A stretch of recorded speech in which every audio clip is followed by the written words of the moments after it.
اعوذ باللہ من الشیطان الرجیم بسم اللہ الرحمن الرحیم۔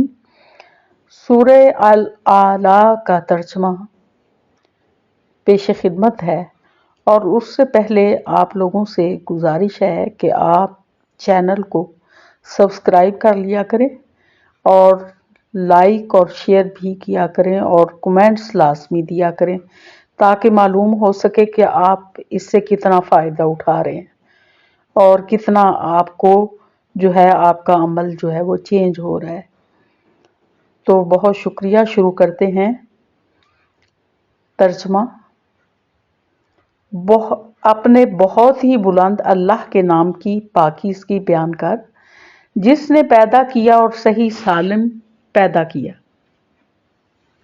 اور جس نے ٹھیک ٹھاک اندازہ کیا اور پھر راہ دکھائی، اور جس نے تازہ گھاس پیدا کی پھر اس نے اس کو سکا کر سیاہ کوڑا کر دیا۔ ہم تجھے پڑھائیں گے پھر تو نہ بھولے گا، مگر جو کچھ اللہ چاہے وہ ظاہر اور پوشیدہ کو جانتا ہے۔ ہم آپ کے لیے آسانی پیدا کر دیں گے تو آپ نصیحت کرتے رہیں اگر نصیحت کچھ فائدہ دے۔ ڈرنے والا تو نصیحت لے گا، ہاں بدبخت اس سے گریز کرے گا۔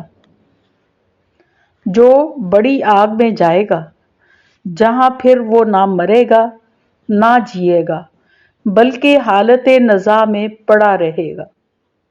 بے شک اس نے فلاح پائی جو پاک ہو گیا اور جس نے اپنے رب کا نام یاد رکھا اور نماز پڑھتا رہا۔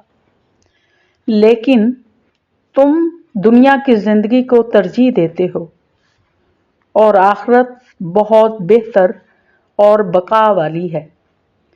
یہ باتیں پہلی کتابوں میں بھی ہیں، یعنی ابراہیم اور موسیٰ کی کتابوں میں۔